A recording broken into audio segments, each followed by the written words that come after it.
Hey everyone, Preston Clark. I'm so fired up about this Lexion acquisition by Docusign.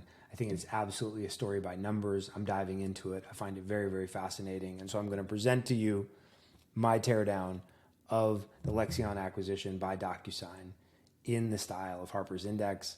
Let's go.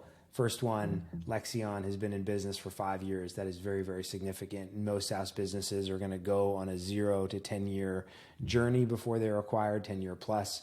And to have pulled this off in 5 years for Gaurav and team is very, very significant. So props and kudos to them for a quick 0 to sold. The amount of capital Lexion has raised since its founding, $35.2 million. The last raise was in April of last year at $20 million. That is significant because presumably they didn't raise $20 million last year, planning on selling this year. So presumably that tells us that Docusign made an offer they couldn't refuse.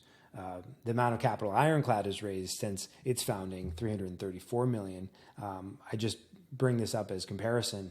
There were CLMs out there that Docusign would not have purchased, and I think Ironclad is one of them, not because Ironclad's not a great business or great product, but their valuation would have just been simply too high based on the amount of capital they've raised and the valuations they've raised at. So good reminder for founders that are looking to exit at some point, the less capital you raise, the more options you have, assuming you can build a great business along the way, as Gaurav and team did.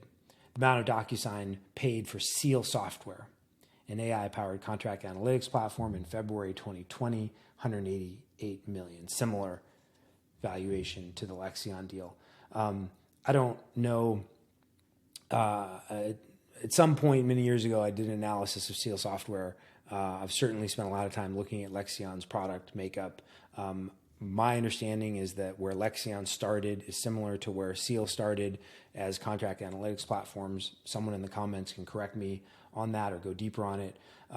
But I don't think that they're acquiring Lexion as a duplicate or replacement to Seal. I think that Lexion has gone much deeper in the last 4 years since that acquisition into full CLM and specifically into AI.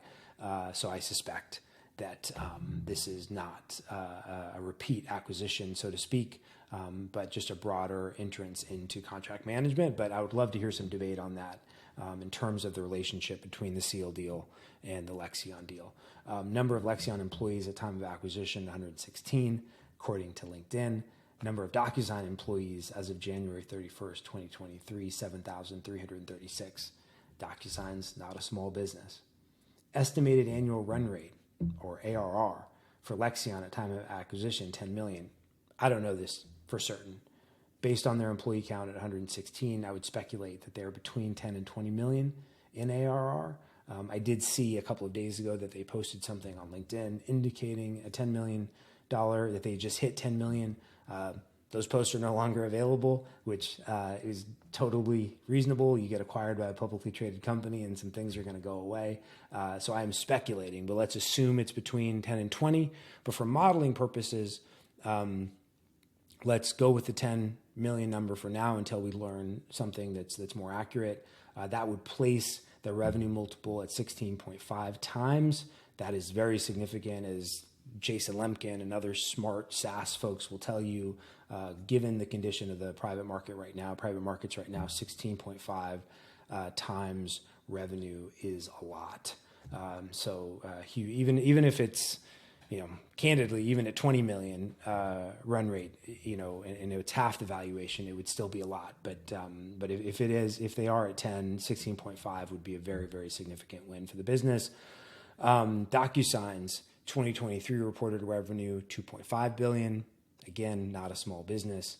Docusign current estimated valuation, $12.5 billion. Number of Docusign clients, 1.5 million.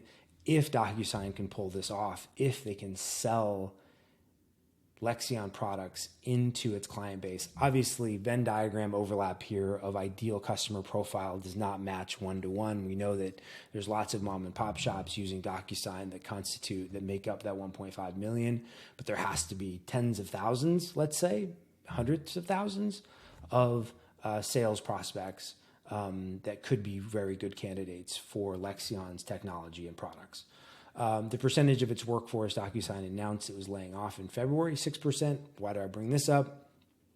Lots of layoffs happening, but DocuSigns are interesting because DocuSign is rumored to be on the market to go private, to be acquired by private equity. And there's some speculation, this was in one of the TechCrunch article that announced the acquisition today, that maybe one of the reasons for the Lexion acquisition was to bolster their valuation ahead of this sale to go private into private equity. The amount in dollars DocuSign stock paid to Lexion employees upon acquisition, $0. This was an all-cash deal. So what that means is that employees will be paid in cash for whatever vested equity they have.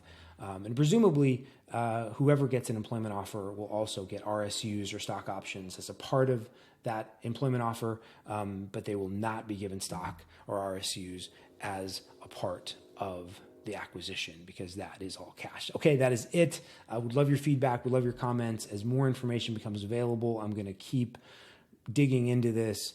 I'm curious about this because I care a great deal about the contract lifecycle management market. This is the market I'm building into.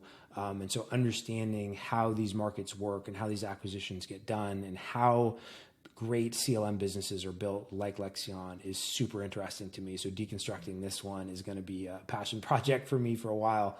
So if you have insights or perspectives you want to share, I'd love to get them from you. Congrats to Gaurav, to Jessica, and to the whole team over at Lexion, and good luck to DocuSign in making magic happen from this acquisition. Take care.